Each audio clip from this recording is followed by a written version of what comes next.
Hello everyone, welcome to the way of solution. সফলতার গল্পের আরো একটি নতুন পর্বে স্বাগত। আজ আমাদের মধ্যে উপস্থিত কলকাতা পুলিশে সিলেক্টেড নজরুল মোল্লা। নজরুল, তোমাকে স্বাগত। এক্সপিরিয়েন্স কেমন ছিল, থ্যাংক মানে ইউ স্যার। যখন রেজাল্ট আউট হলো, ওই যে উৎসাহটা কেমন ছিল ফ্যামিলির মধ্যে, নিজের মধ্যে?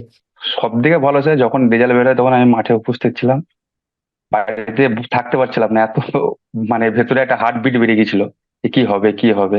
মাঠে গেলাম, মাঠে বসে থাকতে থাকতে হঠাৎ করে দেখলাম মেসেজ এসছে, গ্রুপে মেসেজ এসছে। হুম হুম প্রথমেই কাট আপটা চেক করি, তারপর কাট আপ চেক করার পর হুম। আমার আইডি দিয়ে ওপেন করলাম। ওপেন করার পর দেখলাম যে আমি সিলেক্ট হয়েছি। মাঠ থেকে ডাইরেক্ট বাড়ি, বাইক দিয়ে সঙ্গে বাড়ি। বাড়িতে এসে মাকে আগে বলি, মা তারপর বাবাকে বলি। খুব খুশি ওরা। তো অনেকদিন থেকে ইচ্ছে ছিল যে পাস করবে পাস করবে, বাবা সবসময় সাহস যোগাতো যে তুই ঠিক পাস করে যাবি। মাও সাহস যোগাতো। মা বাবা খুবই খুশি, বাড়িতে সবাই খুশি, এবং সেই সঙ্গে আমিও প্রচুর খুশি। এই যে জার্নিটা কেমন ছিল, মানে নিশ্চয়ই একদিনের দিন না, অনেকটা মেহনত, অনেকটা না, পরিশ্রম, তারপরে এই যে সফলতাটা আসে। যদি একটু বিস্তারে আমরা জানি, কারণ নতুন নতুন ছোট ছোট তোমারই ভাইরা যারা বা বোনেরা যারা সামনে আসবে এই লাইনে, তারা যাতে ইন্সপায়ার্ড হতে পারে, এটাই আমাদের উদ্দেশ্য এই সিরিজে। স্যার আমি 2020 সাল থেকে প্রিপারেশন, কম্পিটিটিভ লাইনে প্রিপারেশন নেওয়া শুরু করি। প্রথম আপনার ক্লাস দিয়ে শুরু হয়। কারণ আপনার কথা আমি আমার ভাইয়ের মাধ্যমে জানতে পারি যে একজন স্যার আছেন, আলামিন স্যার। উনি ইউটিউবে খুব ভালো ক্লাস করায় এবং খুব ভালো কন্টেন্ট দেয়। আমার নিজের ভাই, ছোট মেজো ভাই অবশ্য। আচ্ছা। তারপরে স্যার আমি আপনার ক্লাস দেখতে শুরু করি। প্রতিদিন কারেন্ট অ্যাফেয়ার্স দেখতাম। আস্তে আস্তে জিকে গুলো দেখতে শুরু করলাম। তারপরে ম্যাথ দেখতে শুরু করলাম। দিয়ে আপনার জিকে এবং কারেন্ট অ্যাফেয়ার্স রেগুলার দেখতাম, এবং ম্যাথও দেখতাম। যে যে চ্যাপ্টার গুলো আমার প্রবলেম হতো প্রতিদিন সেই সেই চ্যাপ্টার হুম গুলো হুম স্যাররা যখন টেলিগ্রামে নোটিফিকেশন পাঠাতেন, সেই সময়তে আমি ওগুলো দেখে নিতাম যে এই চ্যাপ্টারটা আমার প্রবলেম আছে, আমি ঠিক দেখে নিতাম। তারপর থেকে জার্নি শুরু হয়। প্রথম আমি ফর্ম ফিল আপ করি ডাব্লিউবিপি কনস্টেবলে। ওখানে আমি মাঠের ইনজুরির জন্য আমি যেতে পারিনি তারপর ডাব্লিউপি এসআই, তারপরে ওয়্যারলেস অপারেটর। ডাব্লিউপি এসআই মেনে ফেল করি স্যার, এবং ডাব্লিউপি এসআই আপনার কাছেই কোচিং নেওয়া। আচ্ছা। মেনের জন্য প্রিপারেশন ফুল আপনার কাছে নিয়ে আসা জিকেটা। ডেসক্রিপ্টিভ, তাহলে ফারুকদের ব্যাচে, ফারুকদের ব্যাচে ছিলে, ফারুক, হ্যাঁ আহ, স্যার, হ্যাঁ স্যার, ফারুকের ব্যাচে স্যার। রিয়া ঘোষ, ওরা ফারুক দুজনেই ছিল, রিয়া ঘোষ, হ্যাঁ স্যার, শ্রিয়া ছিল। ছেড়ে আছিল, ওরা সবাই এখন মোটামুটি সিলেক্ট, হ্যাঁ, ওদের সঙ্গেও করেছিলাম হ্যাঁ সফলতা। স্যার, হ্যাঁ। এবং ওয়্যারলেস অপারেটর মাঠে 80 মিলি সেকেন্ডের জন্য ফেল করি। ও বাবা। তারপর তারপর স্যার হঠাৎ একটা মেন্টালি ভাবে ভেঙে পড়ি যে এসআই পাস করতে পারলাম না, ওয়্যারলেস অপারেটর ফেল করলাম মাঠে। তারপর থেকে নিজের একটা আলাদা একটা জেদ তৈরি হয় যে কিছু একটা করতে হবে, যেহেতু আমি রানিং করতে পারতাম না। তো সেই থেকে প্রতিদিন মাত্র 3 ঘন্টা টাইম দিতাম। সকাল 8টায় যেতাম, 11:30টায় বাজে আসতাম। 3 থেকে 3:30 প্রত্যেক দিন স্যার, এভরিডে। হ্যাঁ, এবং সেই সময় যে স্যারদের যে আমাদের 8টা থেকে ক্লাস হতো, সেই ক্লাসগুলো কোনোদিন লাইভ করতাম, কোনোদিন হয়তো লাইভ করা হতো না। সেই দিনই কিন্তু না দেখে আমি ঘুমাতাম না, যাক, এতটা মানে রেকর্ডেড ক্লাসগুলো ডেডিকেশন ছিল, দেখতাম। এর জন্য হ্যাটস অফ। অ্যান্ড সফলতা হ্যাঁ তো স্যার। একদিনে আসে না, বারবারই বলা যেটা ছেলে থ্যাংক মেয়েরা। ইউ, থ্যাংক ইউ এখানে স্যার। মাঠ বলতে তুমি এবং রানের কথা বলছিলে, রাইট? রানের কথা বলছি স্যার, হ্যাঁ স্যার। তারপর থেকে 1600 মিটার রান স্যার, আমার জীবনের স্বপ্ন ছিল আমি 1600 মিটার রান কভার করবো এরকম। বাড়িতে কেউ বিশ্বাস করতো না, আমাকে হয়তো বলতো যে হ্যাঁ পারবি পারবি, কিন্তু আমি জানতাম আমার মা বাবা ভাবতো যে মনে মনে ভাবতো যে না, এ পারবে না। কিন্তু আমাকে সাহস যোগাতো। তারপর 1600 মিটার রানে পাস করি। পাস করার পর মেন পাস করি। মেন পাস করার পর ইন্টারভিউ দিই। ইন্টারভিউতে খুব ভয় কাজ করছিল। আমি কিছু ভিডিও, একটা ভিডিও দিয়েছিলেন, ভিডিওটা গাইড ভিডিও। হয়তো অনেকবারই দেখেছিলাম। হ্যাঁ স্যার, গাইড ভিডিও দিয়েছিলেন, 2-3 বার দেখেছিলাম। তার থেকে অনেক কনফিডেন্স গেইন হয়েছিল। এবং যখন ইন্টারভিউ দিতে যাচ্ছি তার আগের মুহূর্তে আমার সামনে যে ছিল, যে ছেলেটা ছিল, তখনও একটা ভয় কাজ করছিল যে কি বলবো কি বলবো। কিন্তু সামনের ছেলেটা যেই যখনই ঢুকে গেল, তখনই আমার মধ্যে একটা এমন কনফিডেন্স চলে এলো যেটা হয়তো আমি কোনোদিনই সেই ফিলটা কখনো অনুভব করতে পারিনি। বিশেষ করে এবং ডাব্লিউবিপি ওখানে কপির গিয়ে ইন্টারভিউটা, ইন্টারভিউতে মেন হচ্ছে কনফিডেন্স, এইটাই চেক করে যে একজন হ্যাঁ পুলিশ স্যার, হিসেবে তুমি সিচুয়েশন ম্যানেজমেন্ট বা অল দ্যাট থিং কতটা প্রপার করতে পারবে, এটাই। কারণ এমনি জিকে প্রশ্ন তোমার জিজ্ঞেস করার চান্স খুবই কম, হ্যাঁ সে বেসিক একটা দুটো করতে হুম হুম পারে, হুম। বাট মেন ওটাই চেক করা হয়। সব থেকে বড় ব্যাপার স্যার, আমি ক্লাস করতাম এটাই যে প্রত্যেক দিনের ক্লাস প্রতিদিন কমপ্লিট করতাম, সে লাইভ হোক বা রেকর্ডেড হোক। তুমি নতুন হ্যাঁ। স্টুডেন্টদেরকে একটু কঠোর ভাবে বার্তা দিয়ে দাও, অনেকে কি করে এই লাইনে, আমার খুব কষ্ট লাগে, বাট কি করব, কতটা বোঝাবো, সবাই তো আমার ঘরের ছেলে না। যতটা পারি হুম, বোঝানোর অবশ্যই। চেষ্টা করি। তারা কি করে, এক সপ্তাহ আসলো, এক সপ্তাহ পর গায়েব। এই যে কনসিস্টেন্সি হ্যাঁ নেই স্যার। এই স্যার, বিষয়ে। ওটা আমি একটা কথা বলবো। হুম, আমি একটা কথা বলবো, রেগুলার ক্লাস না করলে একটা ধারাবাহিক গতি আমরা হারিয়ে ফেলি। সেই ধারাবাহিক গতি হারিয়ে ফেললে যখনই পথটা পরিবর্তন চেঞ্জ হয়ে যায়, তখন সেই গতিটা ধরা খুব মুশকিল হয়ে যায়। সেই জন্য প্রত্যেক দিন যেটা আজকে করার কথা সেটা আমি এক্ষুনি করে নিচ্ছি, এই টেন্ডেন্সি নিয়ে আজকে আমি শেষ করব। এই টেন্ডেন্সি না হলে আমি ঘুমাবো না। এই মেন্টালিটি সবসময় থাকতে হবে এবং সমস্ত জিনিসটাকে ম্যানেজ করতে হবে। এবং আমি যেহেতু বাড়িতে থাকতাম, অনেক ছেলেও আমার মতো বাড়িতে থাকে, বাড়িতে অনেক প্রেশার, বিভিন্ন কাজকর্ম, সেগুলোকে মেনটেন করার সাথে সাথে আমাকে সেই মতো করে একটা নিজের মনের রুটিন, খাতার রুটিন না, খাতার রুটিনে স্যার কোনো কিছু প্রবলেম হয় না, খাতাতেই পড়ে থাকে। নিজের মনের রুটিন করে সাজিয়ে নিতে হবে যে এই টাইমে আমার ক্লাস আছে, এই টাইমে আমি এই জিনিসটা করব। সেইভাবে যারাই বাড়িতে থাকছে বা যারা মেসে থাকছে, তারা সব, আমার একটা কথা, যে আমি শেষ পর্যন্ত আমি স্যারদের ক্লাসগুলো করে যাবো এবং শেষ পর্যন্ত লড়াই করে যাব, সাফল্য আসবেই। তোমার আগে আরেকজন আর ছাত্রীর বলুন। সঙ্গে কথা বলছিলাম। তোমার আগে হুম, আরেকজন হ্যাঁ সিলেক্টেড স্যার। ছাত্রীর সঙ্গে কথা বলছিলাম, ও আমাদের ব্যাচে ছিল। হুম, তো ও একটা কথা বলছিল যে হুম, স্যাররা যতটা ক্লাস করেছে আমার এমন কোনো দিন নেই যে যদি কোনো ক্লাস মিসও হয় লাইভ, আমি পরে গিয়ে রেকর্ডেড দেখেছি। তো ছেলে মেয়ের নতুন হুম, হুম। লার্নারদের এগুলো বোঝা উচিত যে যারাই সফল হয়, সফলতা কিন্তু এমনি হাওয়ায় হাওয়ায় হয় না। তাদের এমনি আসে না। প্রচুর মেহনত করতে হয়। এই জায়গাটা না ধরে হ্যাঁ রাখতে স্যার। পারলে কম্পিটিটিভ ফিল্ডে, বিশেষ করে ডাব্লিউপির মনে করে সামনে আবার ভ্যাকেন্সি আসবে, প্রিলিমস হুম, এর বহু হ্যাঁ, হ্যাঁ। লক্ষ লক্ষ ছেলে মেয়ে যাচ্ছে দিতে, বাট ফাইনালি সিলেক্ট হচ্ছে সেই ওই গুটি কয়েকজন। এর মধ্যে বাদ প্রচুর যায়, ধরে রাখতে পারে না অনেকে। আর একটা কথা স্যার, যে আমরা ক্লাস করে গেলাম, যে স্যাররা যে ক্লাসগুলো প্রতিদিন ক্লাস হচ্ছে, কিন্তু পিছনে ক্লাস হয়ে গেল মানে সেই ক্লাসগুলো রেকর্ডিং দেখবো না, এটা এটা সব থেকে আমাদের বড় ভুল। আমরা যখনই, রিভিশনটা যেহেতু রেগুলার রাখা শনিবার উচিত।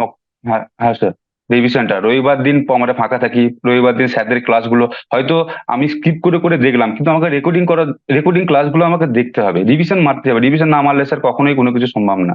একদমই। হ্যাঁ। এবং আর সব, আর স্যার যে ক্লাসগুলো করতো সেগুলো খাতায় নোট করতে, প্রতিদিন এভরিডে, এভরি ক্লাস খাতায় নোট করা আর দরকার, তুমি প্রয়োজন। নিশ্চয়ই এবং এসআই এর সেই ব্যাচে আমার খাতাগুলো, কাছে পড়েছিলে, মানে প্রচুর তো হ্যাঁ লেখালেখির স্যার, ব্যাপার থাকে অবশ্যই। এসআই। এন্ড আমি হ্যাঁ স্যার। ফিউচারেও সেই তোমাকে খাতা, বলবো, এসআই এর এক্সাম দেওয়ার ইচ্ছা হ্যাঁ আছে স্যার, ফিউচারে। অবশ্যই, হ্যাঁ স্যার, হ্যাঁ হ্যাঁ স্যার, অবশ্যই। ডেফিনেটলি দেবে। এবং আমিও কেপিএসআই বা অন্য যে একেপিএসআই পরীক্ষা দিয়েছি স্যার, আশা করি পাশ করে যাব। হ্যাঁ, দেখা যাক এরপরে যেগুলো বেরোবে সবই আর দেবো। এবং আপনার কাছ থেকে ক্লাস নিচ্ছি সমস্ত কিছু জিকে। হ্যাঁ, আমি স্যার ম্যাথ ক্লাসটা একটু কম দেখতাম, কারণ ম্যাথটা অতটা আমার প্রবলেম হুম, হতো না, যে হুম, হুম। জিনিসগুলো প্রবলেম হতো সেই জিনিসগুলো আমি করে নিতাম। হ্যাঁ। যার আর সব যেটা থেকে আমার প্রবলেম বড় সে প্রবলেম সেটা ছিল দেখবে বেশি বেশি, হ্যাঁ, এটাই তো স্ট্র্যাটেজি হওয়া উচিত। হ্যাঁ হ্যাঁ স্যার, ফালতু টাইম ওয়েস্ট করে লাভ নেই। সেই জন্য আমি জিকে পার্টটা, আর সব থেকে ব্যাপার আপনার, আমার যে লাইফে আমি একটা জিনিস লক্ষ্য করে দেখেছি, আপনার জিকে এক্সপ্রেস ক্লাসগুলো স্যার, যেটা এক কথায় স্যার অনবদ্য স্যার, যার কোনো আ- মানে কি বলবো স্যার, ওই জিকে এক্সপ্রেস ক্লাসগুলো করার পর এমন একটা এক্সপিরিয়েন্স বা এমন একটা ওভার কনফিডেন্স আমার মধ্যে চলে এসেছিল, আমি জিকে পারবো। একদম।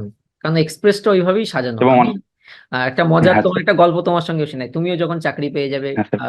ডিউটি হুম, ড্রেস পরে ছবি শেয়ার করবে, তো আগের দিন হঠাৎ আমার টাইম লাইনে আসলো একজন দুজন ছাত্রী একসঙ্গে ছবি ছাড়লো যে আমরা ডিউটিতে আছি। তো আমি কমেন্ট করলাম যে দারুণ সুন্দর। তো আমি জানতাম না যে আমার ছাত্রী হবে কিনা।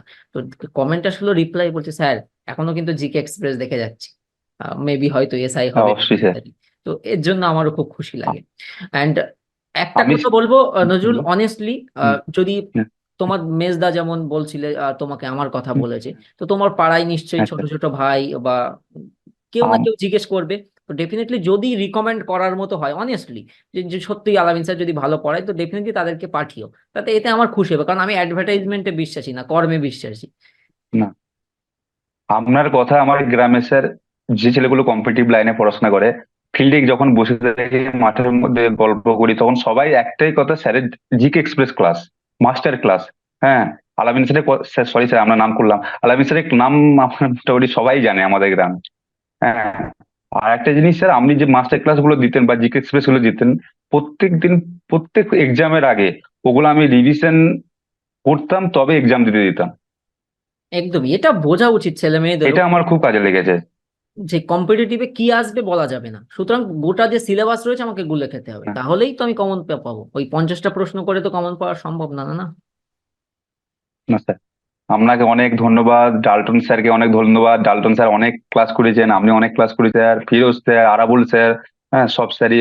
হ্যাঁ, মিজান স্যার। এবং একদম। মিজান স্যারের ইংলিশ ক্লাস আমি ইংলিশ। রেকর্ডিং করতাম, আমার লাইভ, হ্যাঁ স্যার, লাইভ ক্লাস দেখার টাইম হতো না, কিন্তু আমি রেকর্ডিং দেখতাম। হ্যাঁ, আমি অত ক্লাসে অত স্যার কমেন্ট করতাম না, জাস্ট ক্লাসটুকু দেখে বেরিয়ে আসতাম।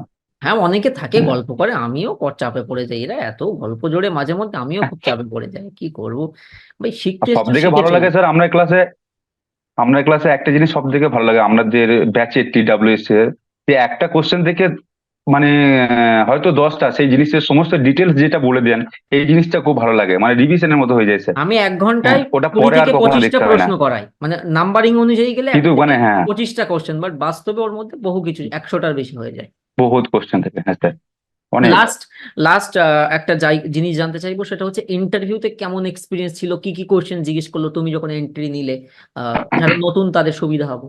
আমি যখন স্যার ইন্টারভিউ আমি বললাম স্যার আসবো, আমি কি ভেতরে আসতে পারি? একজন স্যার বললেন এসো। যেহেতু আমার নাম নজরুল, সে না বললো যে আহ, তুমি কাজী নজরুল ইসলামকে চেনো? আমার যে হ্যাঁ স্যার চিনি। কোথায় জন্মগ্রহণ করেছে, বাড়ি কোথায়, গিয়েছিলে কোনোদিন? আমি বলছি স্যার না যাইনি। তারপর জিজ্ঞাসা করলে ওনার দুটো কাব্যগ্রন্থের নাম বলো। আমি দুটো কাব্যগ্রন্থের নাম বললাম, তারপর সাইডের থেকে আরেকজন স্যার বললেন আর আর একটা বললাম। আবার একজন জিজ্ঞাসা করলেন, বললেন আর আবার একটা বললাম। হুম। তারপর আমাকে সাইড থেকে আরেকটা ম্যাডাম, একটা স্যার কোশ্চেন করলেন। বললেন যে তুমি পুলিশের চাকরি, তুমি যেহেতু গ্রাজুয়েশন করেছো, সুতরাং এরপর যদি আরো অন্য কোনো চাকরি পাও তুমি কি চলে যাবে? আমি বললাম না স্যার, চলে যাবো না। আমি যেহেতু গ্রাজুয়েশন করেছি, আরো ডিপার্টমেন্টাল যে এক্সাম গুলো হয় বা পুলিশের যে আরো যে উচ্চতর WPSI পোস্ট। বা আরো বিভিন্ন উচ্চতর পোস্ট গুলো, সেগুলোতে এক্সাম দিয়ে সেই পদে যেতে পারি, পুলিশ ছাড়া অন্য কোনো আর যাওয়ার না। বলছে পুলিশে কেন আসতে চাইছো? স্যার পুলিশের প্রতি একটা ভালোবাসা জন্মে গিয়েছে, সেই জন্যই আসতে চাইছি। তুমি কোন কলেজ থেকে পাস করেছো বললাম। আর একটা ম্যাডাম কোশ্চেন করলো যে পুলিশের কি ভালো কাজ দেখেছো তুমি? হুম। আমি বললাম স্যার বিভিন্ন সমাজের বিভিন্ন মানুষের উপকার করা, বিভিন্ন রক্তদান শিবির করে, আবার বিভিন্ন যারা অনাথ শিশু তাদের ঘর বিভিন্ন ভাবে প্রতিপালন করে, তাদের বিভিন্ন ভাবে সাহায্য করে। হ্যাঁ, তো ওই তুমি নিজের চোখে কি দেখেছো? আমি বললাম, স্যার রক্তদান শিবির দেখেছি, বিভিন্ন অনাথ আশ্রমের স্যার, বিভিন্ন স্যারদের ঘর দেখেছি পার্সোনালি যাওয়া। দিয়ে বললো আর একজন আমি যখন কোশ্চেন আমাকে জিজ্ঞাসা করছিল, স্যার কোশ্চেন করলেন, আমি অ্যান্সার, স্যার কোশ্চেন শেষ, আমার অ্যান্সার বলা স্টার্ট হলো। হুম। আপনি যেটা বলে দিয়েছিলেন স্যার ভিডিওতে। হুম। হ্যাঁ, তারপরে একজন DIG স্যার ছিলেন। হুম। ডিআইজি স্যার প্রত্যেকটা স্যার কোশ্চেন করছেন, কিন্তু ডিআইজি স্যার তার সঙ্গে সঙ্গে আমাকে ওই স্যারের কোশ্চেনটা অ্যান্সার বলছি, তারপর আবার স্যার বলছেন তুমি আর কিছু বলবে? আমি বললাম আবার বলো যদি কিছু বলতে চাও, আবার বলছি। কিন্তু আমাকে যখনই কোশ্চেন দিচ্ছে তখন স্যারদের মধ্যে একটা আমি লক্ষ্য করে দেখছি, স্যার একটা হাসছে, সবসময় একটা হাসি, মানে স্যারদের মুখে একটা হাসির ভাব আছে। মানে দিয়ে পজিটিভ একটা ভাইব, স্যার যখন আমাকে অ্যাটমসফিয়ার ক্রিয়েট হয়েছিল। হ্যাঁ, হ্যাঁ হ্যাঁ স্যার, আরো জিনিস দু একটা কোশ্চেন জিজ্ঞাসা করলেন, আমার মনে পড়ছে না এই সময়। একটা ম্যাডামকে কোশ্চেন করতে বললেন, ম্যাডাম তো কোশ্চেন করলেন না, বললো না না আমি কোশ্চেন করবো না, এই বলে ছেড়ে দিলেন। আর দিয়ে যখন স্যার বললেন যে ঠিক আছে তুমি আসতে পারো, আমি উঠে জাস্ট ধন্যবাদ স্যার, ধন্যবাদ ম্যাডাম এইভাবে বলতে যাচ্ছি, সেই সময়তে একজন স্যার আমাকে বললেন ঠিক আছে যাও যাও তো হয়ে গিয়েছে। এই যে স্যারটা সব থেকে বেশি হাসছিলেন, যখনই কোশ্চেন অ্যান্সার দিচ্ছিলাম স্যার হাসছিলেন, ঠিক বুঝতে আছে পেরেছি। যাও যাও হয়ে গিয়েছে। তখন আমি বুঝতে পারলাম যে আমার একটা ভালো স্কোর আসবে। স্কোর হ্যাঁ, আসবে। সেখানে আমি ইন্টারভিউতে স্যার 12.08 নাম্বার পেয়েছি স্যার। দারুণ। আমি নিজের যতটুকু দিয়েছি অনেক, হ্যাঁ, 12 12.5, অনেকটাই অনেস্টলি ভালো নাম্বার 15-র পেয়েছি মধ্যে আমি মনে 12 12.5 পাওয়া হ্যাঁ স্যার। ইন্টারভিউতে বেশ চাপের, ভালো। আমি তখনই বুঝতে পেরেছিলাম যে স্যার আমি নাম্বারটা ভালো পাবো স্যারদের কাছে। একদম। স্যারদের হাসি বা স্যারদের এক্সপ্রেশন, আর ওখানে গিয়ে স্যার আমার কোনো ভয় কাজ করেনি, নর্মাল স্যারদের কাছে যেভাবে কথা বলি সেইভাবেই একদম। গিয়েছি, সেইভাবেই এসেছি, কোনো প্রবলেমই ক্রিয়েট হয়নি আমার। আমি নর্মাল বসেছি, আপনি যেভাবে বলে দিয়েছিলেন ভিডিওতে। হ্যাঁ, আরো অনেক ভিডিও দেখেছি, আপনার ভিডিও তো অনেকবার 2-3 বার দেখেছি মোটামুটি ভাবে স্যার। হুম। তারপর আস্তে আস্তে সমস্ত কিছু ঠিক আছে, প্রথম প্রথম ভয় লাগছিল, তারপর আর কোনো প্রবলেম হয়নি। যাক, খুব খুশি হলাম, কোনোদিন দেখা হয়ে যাবে, অ্যান্ড ভালো থেকো, নিজের খেয়াল হ্যাঁ রেখো, অবশ্যই পরিবারের স্যার, খেয়াল রেখো। আপনার সঙ্গে দেখা করার অনেক শখ আছে, অনেক ইচ্ছা আছে, এবং কথা বলারও অনেক ইচ্ছা ছিল, আজকে কথা হয়ে গেল। অনেক ধন্যবাদ স্যার, TWS টিমের সমস্ত সদস্যের অনেক ধন্যবাদ।